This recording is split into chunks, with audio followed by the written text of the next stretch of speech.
Mandibulise kune bathandi bezemidlalo eMzantsi Afrika, ingakumbi kune balandeli bebhola elikhulu ke laseMzantsi Afrika. Baphulaphuli ke andifuna ungena kakhulu kulaa metsha yayizolo, ngoba laa metsha yayizolo baphulaphuli ke ididisa indlela yokucinga, ididisa umqondo, ngoba uthi xa uyikhangela ngendlela yonke iKaizer Chiefs uyiqokelela uendaphe udizi, ngoba awuyifumani yona nto inganceda iKaizer Chiefs. Abanye ke bayibhala imibhalo bathi umkhwanazi makabuya zophanda malunga naba baqeqeshi beKaizer Chiefs into yokubana ingaba na nyani ngenene nangenyaniso bangabaqeqeshi na. Zizinto ke ezo ke bezibhalwe ngabalandeli phaa kumabala emidlalo FNB izolo.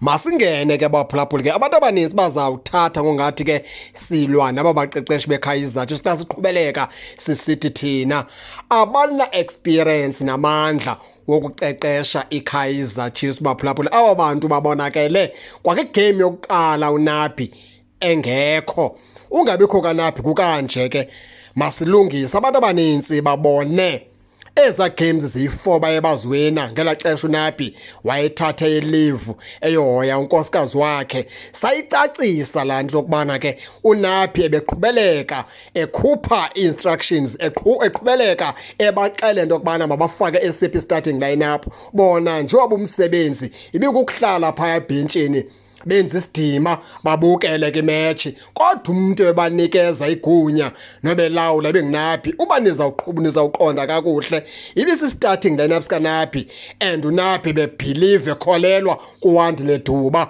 kuyo yonke into ebeyenza uNabi, ithemba lakhe ibinguWandile Duba noPulemoti, ngabadlali bakhe ke abo kuNabi ebeqhuba ngabo. Nize nibuke ke ngoku uthe kusothiwa uNabi iKaizer Chiefs yohlukene noNabi inikeza aba baqeqeshi babini, lo mfana kaKhazi kunye ke noBen Yusive. Yaqala ingxaki, batshintsha i-starting lineups kaNabi, babuya nesabo, kwaqhubeleka kangephindi iKaizer Chiefs ifake kwa u-3 points. Uzothi ga ngoku baphulaphuli ayikafakwa 3 points engqoweni, ihamba ngee-draw zodwa. iKaizer Chiefs ibethiwe ihamba nee-draw zodwa. Uzothi ga ngoku akucaci noba iyemva noba ibheka iya ngaphambili, kodwa into ebonakala into yokubana ke abana-experience abafana bobabini. Jonga umzekelo phaa izolo, iiplayers zeKaizer Chiefs i-most yazo ezi zintsha ziphilile zithe qethe. Into eyehlula abaqeqeshi beKaizer Chiefs baphulaphuli ke kukuhlanganisa ezi players banawo. Zayabohlula laa nto futhi ke iza kubohlula. Angeke untle into yokubana izolo bangadlala nge-centre back eziyi-4 izolo. Uzibuza umbuzo bekutheni.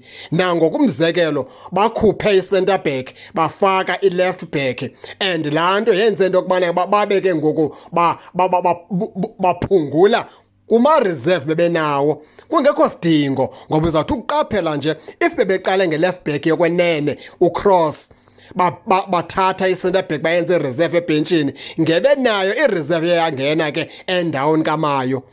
Ingxaki bona baqale nge-centre back eziyi-4, yathi i-centre back sobonakala ine-injury, kwanyenza into yokubana mabayikhuphe babuyise left back yokwenyani uCross. Emveni koko kwaphunguleka kuma-reserve.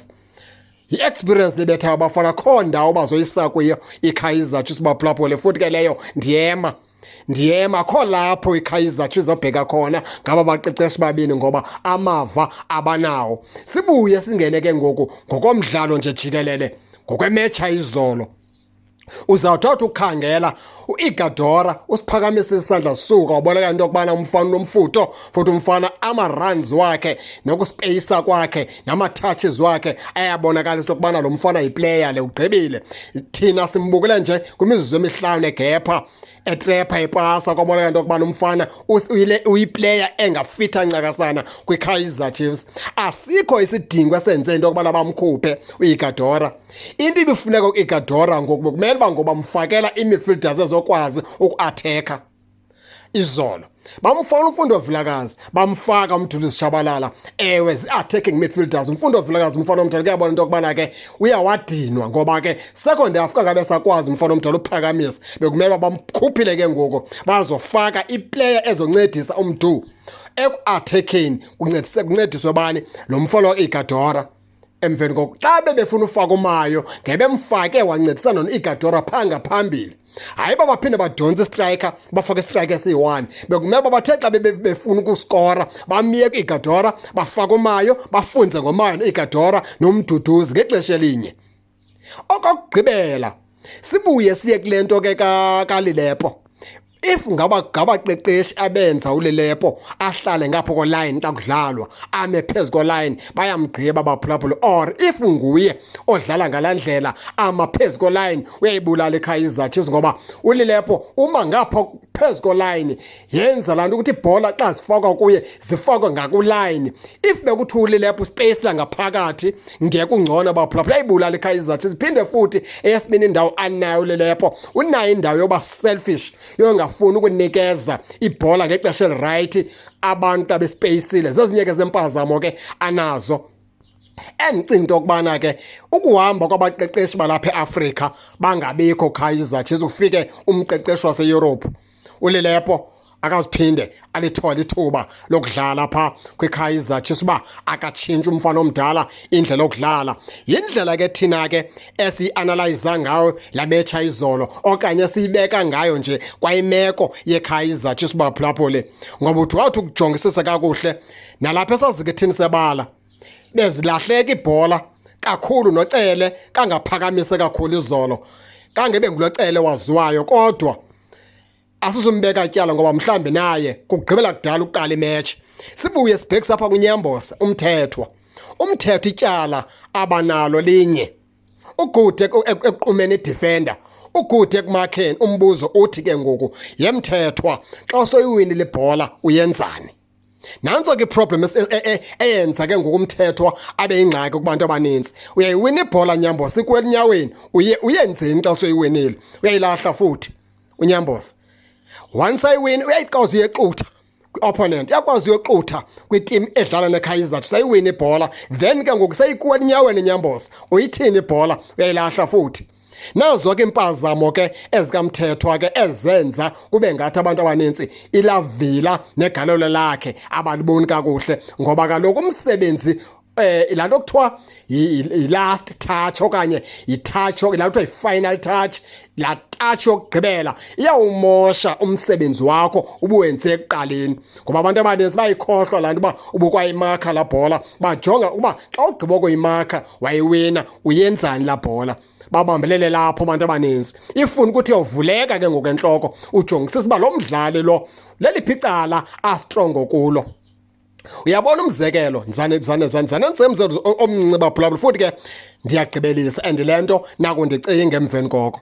Mhla kwangena uLebogang Mabuye endaweni kaSibongiseni Mthetho pho Kaizer Chiefs ngeze aphinda adlala umthetho. Nandinqumle ngithani nayo ngoba uLebogang Mabuye ugood kulaa portion kaMthetho njengebe good kuye uphinda abe good ekupaseni aphinda abe good ekugepeni abe good i-1-2s abe good ekudefendeni.